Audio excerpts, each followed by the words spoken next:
ಜ್ಞಾನಿಯೆಂಬುದನೆಚ್ಚಿ ಕರ್ಮ ಬಿಡಲಾರೆ ದೀನನಂತೆ ನಾನು ಪರರ ಬೇಡಲಾರೆ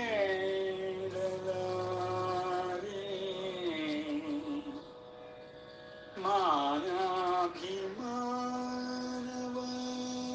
ನಿನಗೊಪ್ಪಿಸಿದೆ ದೇವ ಮಾನಾಭಿಮಾನವ ನಿನಗೊಪ್ಪಿಸಿದೆ ದೇವ ಕಾನನದ ಕುಸುಮದೊಲು ಕಾಣದಾಗಿದೆ ಜೀವ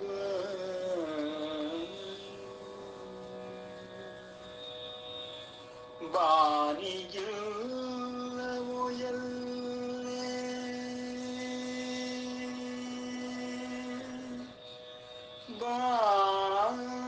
ಬಾನಿಗಿಲ್ಲವೋ ಎಲ್ಲೇ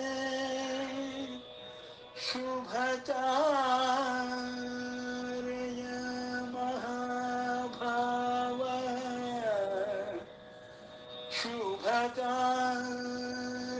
ಮಹಾಭಾವ ಹಾನಿಯಾಗದ ರೀತಿ ಜೀವನವ ಪಾರಗಾಣಿಸೋ ಜೀವನವ ಪಾರಗಾಣಿಸೋ ಮಾನನಿಧಿ ಶ್ರೀ ಕೌಶಿಕಾಜ್ಞಪುರಿ ಕೇಶವ ಕೇಶವ ಕನಸನಸಾಗಿಸಿ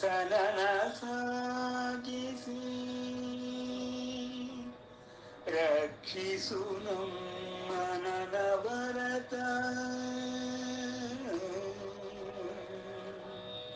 ರಕ್ಷಿಸು ನಮ್ಮ ನನವರತ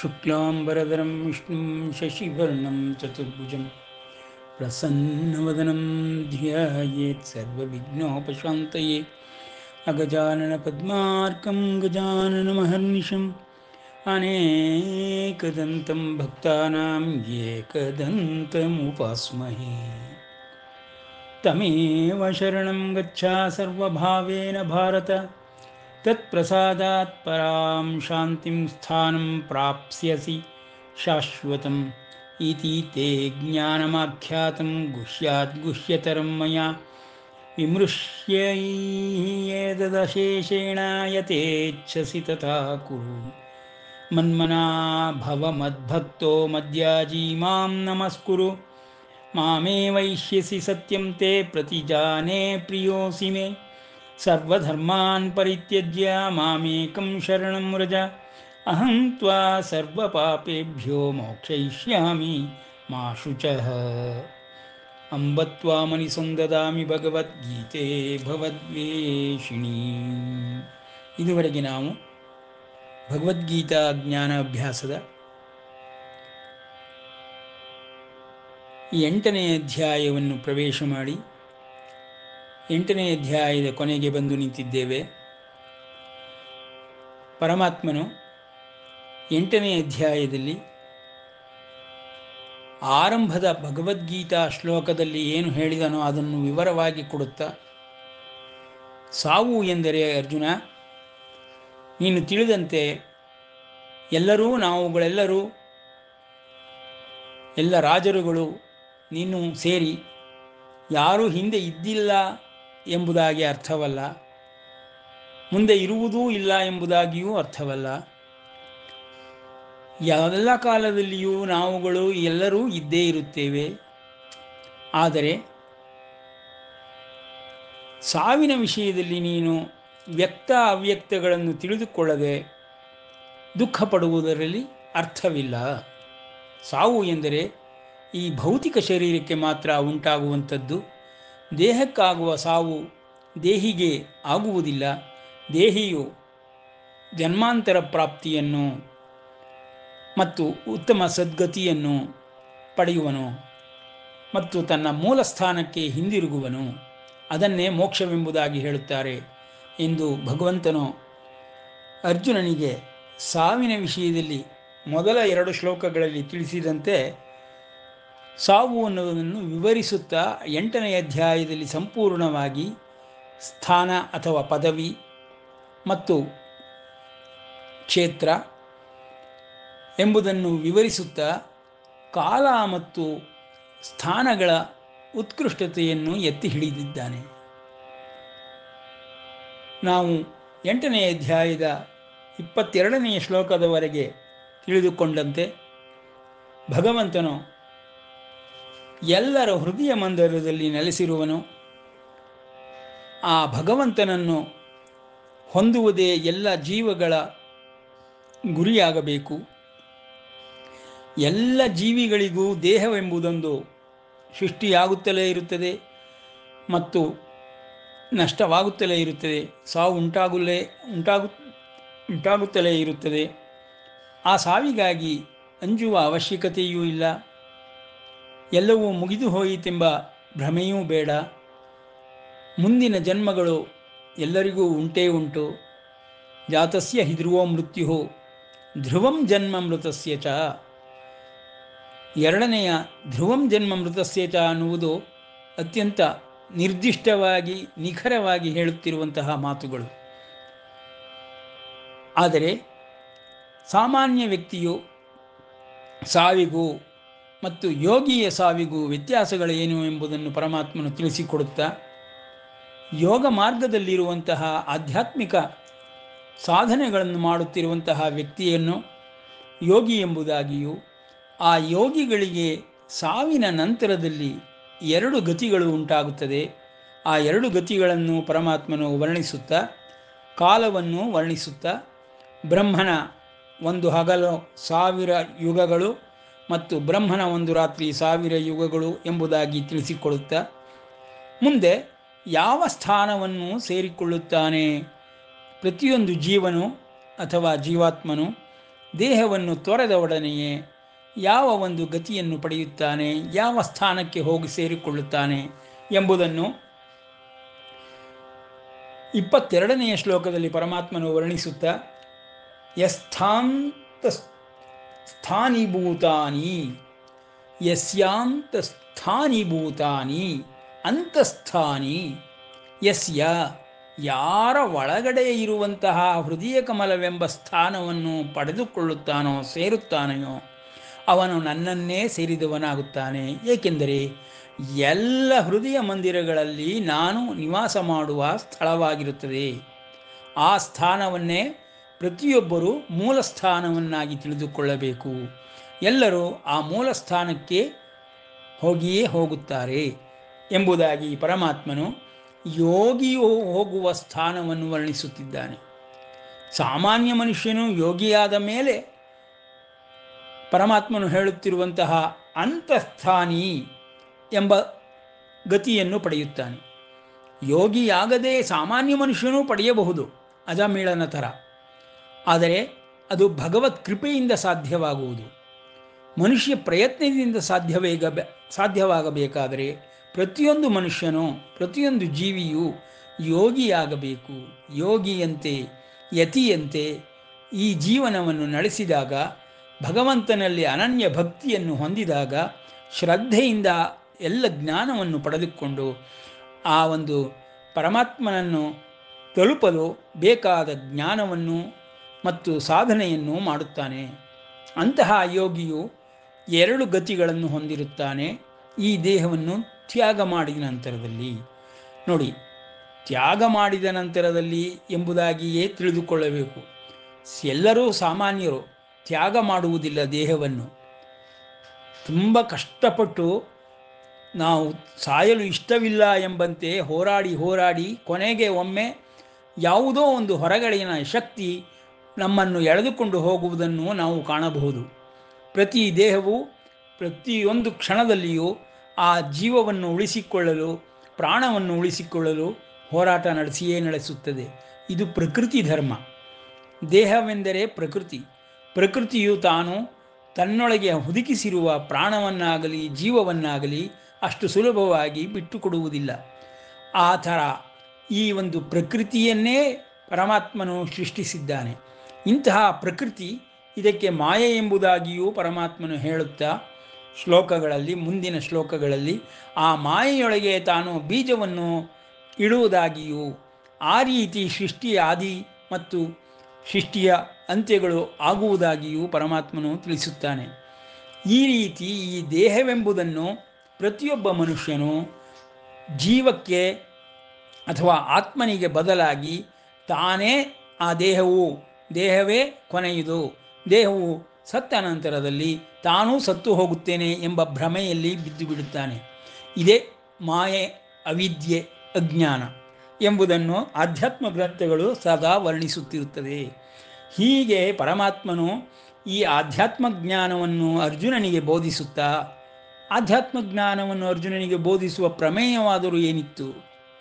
ಕಾರಣವೇನೆಂದರೆ ಅರ್ಜುನನು ತನ್ನ ಮನೋದೌರ್ಬಲ್ಯವನ್ನಷ್ಟೇ ಹಾಕಿಕೊಳ್ಳುವ ಸ್ಥಿತಿಯಲ್ಲಿರಲಿಲ್ಲ. ಯುದ್ಧಕ್ಕೆ ಸನ್ನದ್ಧನಾಗಲಿಲ್ಲ. ಅವನು ಕೃಷ್ಣನನ್ನೇ 3 ಮತ್ತು 4ನೇ ಅಧ್ಯಾಯಗಳಲ್ಲಿ ಪ್ರಶ್ನೆ ಮಾಡುತ್ತಾನೆ. ನೀನು ನನಗಿಂತ ಹೇಗೆ ಭಿನ್ನ? ನೀನು ಹೇಗೆ ಮೊದಲೇ ಈ ಜ್ಞಾನವನ್ನು ಹೊಂದಿದ್ದೆ? ಹೇಗೆ ನೀನು ಇಕ್ಷ್ವಾಕುವಿಗೂ ಮನುವಿಗೂ ಇವುಗಳನ್ನು ಕಲಿಸಿಕೊಟ್ಟೆ? ಪುರಾತನವಾದಂತಹ ಆ ಒಂದು ಹಿರಿಯ ಜೀವಗಳಿಗೆ ನೀನು ಈ ಜ್ಞಾನವನ್ನು ಬೋಧಿಸಿದ್ದೆ ಎಂಬುದನ್ನು ನಾನು ನಂಬುವುದಾದರೂ ಹೇಗೆ ಎಂಬ ಪ್ರಶ್ನೆಗಳನ್ನು ಅರ್ಜುನ 4ನೇ ಜ್ಞಾನಯೋಗ ಅಧ್ಯಾಯದಲ್ಲಿ ಹೇಳಿದ ಕಾರಣದಿಂದ ಪರಮಾತ್ಮನು ಆ ಅರ್ಜುನನು ಎರಡೂ ಒಂದೇ ಅಲ್ಲ, ನಾನು ಕೃಷ್ಣನಾಗಿ ಮನುಷ್ಯನಾಗಿ ನಿನ್ನ ಮುಂದೆ ನಿಂತಿದ್ದೇನೆ, ಸಾರಥ್ಯವನ್ನು ವಹಿಸಿಕೊಂಡು ರಥವನ್ನು ನಡೆಸುತ್ತಿದ್ದೇನೆ. ಆದರೆ ನಾನು ಬೇರೆ, ನೀನು ಬೇರೆ ಅರ್ಜುನ. ನನ್ನ ಒಂದು ಅಸ್ತಿತ್ವವನ್ನೇ ನೀನು ಪ್ರಶ್ನೆ ಮಾಡಿದೆಯಲ್ಲ ಎಂದುಕೊಂಡು 10-12 ಅಧ್ಯಾಯಗಳಲ್ಲಿ ಅವನ ಒಂದು ಅನುಮಾನವನ್ನು ಪರಿಹರಿಸುತ್ತಾನೆ. ಪರಮಾತ್ಮನು ಅರ್ಜುನನಂತೆ ಮನುಷ್ಯನಲ್ಲ, ಸಾಮಾನ್ಯ ಮನುಷ್ಯನ ಜನ್ಮವನ್ನು ಪಡೆದಿಲ್ಲ. ಅವನು ವಿಶೇಷವಾದ ಶಕ್ತಿ, ಈ ಜಗತ್ತನ್ನೇ ತಿಳಿದುಕೊಂಡಿರುವಂತಹ, ಜಗತ್ತನ್ನೇ ಸೃಷ್ಟಿಸಿರುವಂತಹ, ಈ ಜಗತ್ತನ್ನೇ ನಡೆಸಿಕೊಂಡು ಹೋಗುತ್ತಿರುವಂತಹ ಮಹಾನ್ ಶಕ್ತಿ ಎಂಬುದಾಗಿ ಪರಿಚಯಿಸಿ ಅರ್ಜುನನಿಗೆ ಪರಮಾತ್ಮನು 8ನೇ ಅಧ್ಯಾಯದಲ್ಲಿ ಈ ಒಂದು ಸಮಷ್ಟಿ ರೂಪದ ಅವನ ವ್ಯವಸ್ಥೆಯನ್ನು ವರ್ಣಿಸುತ್ತಿದ್ದಾನೆ. ಈ ಸಮಷ್ಟಿ ರೂಪದ ವ್ಯವಸ್ಥೆಯಲ್ಲಿ ದೇಹವೆಂಬುದು ಪ್ರಕೃತಿ ಮತ್ತು ಒಳಗಿರುವ ದೇಹಿ ಎಂಬುವನು ಪರಮಾತ್ಮನು ಪುರುಷನು ಎಂಬುದಾಗಿ ಪರಿಚಯಿಸುತ್ತಾ, ದೇಹಿಯನ್ನು ಪುರುಷನೆಂಬುದಾಗಿಯೂ ದೇಹವನ್ನು ಪ್ರಕೃತಿ ಎಂಬುದಾಗಿಯೂ ಪುರುಷ ಪ್ರಕೃತಿಗಳ 2 ಭೇದವನ್ನು ಪ್ರತಿಯೊಂದು ದೇಹದಲ್ಲಿಯೂ ಇರುವುದಾಗಿ ಆರಂಭಿಸಿದ 2ನೇ ಅಧ್ಯಾಯದಿಂದ ಈಗ ವಿವರವಾಗಿ ಸಮಷ್ಟಿ ರೂಪದಲ್ಲಿರುವಂತಹ ಈ ವ್ಯವಸ್ಥೆಯನ್ನು ಮತ್ತು ದೇಹಿಯಾಗಿರುವಂತಹ ಪುರುಷನನ್ನು ಸಂಪೂರ್ಣವಾಗಿ ವರ್ಣಿಸುತ್ತಿದ್ದಾನೆ. ಈ ಪುರುಷನಾಗಿರುವಂಥವನು ಹೇಗೆ ವೈಯಕ್ತಿಕವಾಗಿ ಒಬ್ಬ ವ್ಯಕ್ತಿಯಾಗಿ ತನ್ನ ಎಲ್ಲ ಶಕ್ತಿಗಳನ್ನು ಕಳೆದುಕೊಳ್ಳುತ್ತಾನೆ. ಕಾರಣವೇನೆಂದರೆ ಈ ಪ್ರಕೃತಿ ಎಂಬ ದೇಹವು ಅವನ ಶಕ್ತಿಯನ್ನು ಕುಂಟಿಸುತ್ತದೆ. ಈ ರೀತಿ ಶಕ್ತಿಯ ಸಂಕುಚನವಾಗುವುದರಿಂದ ಪ್ರತಿಯೊಬ್ಬ ಮನುಷ್ಯನಿಗೂ ತಾನೇ ಆ ದೈವಶಕ್ತಿಯನ್ನು ಹೊಂದಿದ್ದೇನೆ ಎಂಬುದು ಅರಿವಾಗುವುದಿಲ್ಲ.